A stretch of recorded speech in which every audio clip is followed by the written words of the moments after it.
Adriano, vamos para mais uma sessão do Tá Certo, Tá Justo. E hoje a gente vai falar sobre a recente suspensão dos reajustes de 2020 para planos de saúde que a ANS decretou recentemente. Então, vamos só separar aqui as visões e vamos falar primeiro do consumidor. Na pele do consumidor, tá certo ou tá justo a suspensão dos reajustes?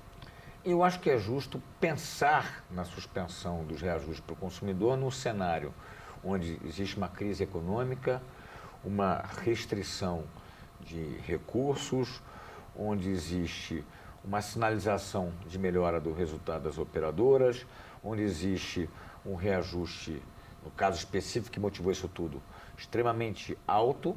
Então, é justo se colocar no lugar do consumidor. O que eu acho que não está correto é o fato de que não foi dado a ele a opção se ele queria ou não esta postergação. Por exemplo, se uma pessoa organizada, planejada, pode ser que ele dissesse, não, eu prefiro pagar agora para não ter que pagar lá na frente. Acho que gera uma certa insegurança, né? Porque a pessoa não sabe exatamente como isso vai ser cobrado lá na frente e se ela vai ter condições de acertar isso. Se ela cancela no meio do caminho, ela continua tendo uma dívida que foi assumida a partir de agora. Então, eu concordo com você, faltou dar um pouco de escolha sobre esse assunto, né? Sobre a ótica das operadoras, suspender com reposição retroativa ao invés de mudar a data base. Porque, na verdade, as datas bases do reajuste não mudaram. O que mudou foi a aplicação do índice com a possibilidade de cobrança retroativa. Suspender ao invés de mudar a data base, está certo ou está justo? Eu acho, Feitosa, que a suspensão é uma alternativa. Não, a suspensão é uma alternativa. A grande questão é que ela vai impactar lá na frente para o consumidor, que vai pagar o vigente e o retroativo. Eu acho que uma alternativa que... E cabe lembrar que algumas operadoras tomaram a iniciativa de elas próprias suspenderem esse reajuste, ainda que por um período curto. Isso é importante a gente lembrar. Agora, o que eu acho que poderia ter sido pensado é, por que não dar ao beneficiário, eventualmente, não sei se tecnicamente é possível, o benefício de se ampliar a database, como você colocou, de maneira que ele também se beneficiasse por essa queda de sinistralidade. Não sei se chegou a ser pensado. Me parece que teria sido uma alternativa interessante também.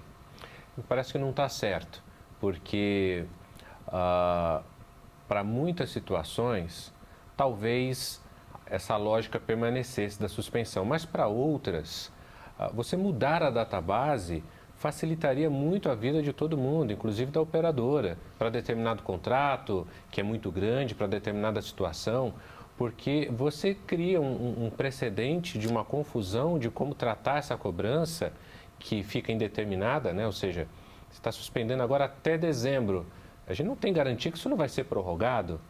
Isso vai encostar no próximo reajuste, né? Então, apesar de não estar certo, a gente entende que tem elemento demais aí de uma situação extremamente nova para ter uma resposta só assertiva, né? Eu acho que esse tema, pela maneira como foi tratado, trouxe muito mais dúvidas do que respostas. É verdade. Agora, também existe essa situação trouxe à tona uma questão que estava menos latente, que é a sinalização do Congresso de que, eventualmente, ele pode legislar sobre o reajuste, lembrando que existem projetos de lei que estão parados há bastante tempo de votação, onde o Legislativo quer influenciar ou quer legislar sobre o tema reajuste, não só de plano individual. Essa postura ou essa tendência, na sua visão, está certo ou está justo? Eu acho que ela não está nem certa e nem está justa. Eu acho que cada um com o seu chapéu. Não cabe ao Congresso Nacional legislar sobre aspectos técnicos. Esse é um tema que cabe ser tratado pelo órgão regulador e não pelo legislativo. Então, eu não acho que está certo e nem muito menos justo. Acho que é preocupante essa sinalização para o setor de crescentes interferências. Cabe ao setor despertar para isso, quer dizer, ou se junta e trata de temas como esse de uma maneira técnica e coletiva, ou serão atropelados por interferências como essas que podem vir a ocorrer ou ser acentuadas.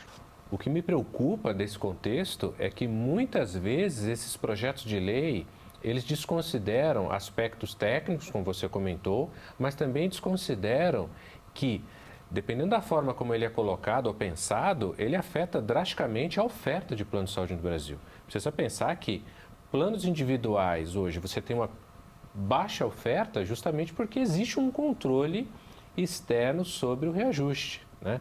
Então, entendo que isto acontece porque o setor demora a dar respostas efetivas sobre o assunto reajuste e aumento de custo, mas também é totalmente desconsiderado que você impor por um decreto de lei que o reajuste tem um teto, você pode minar a oferta de plano de saúde.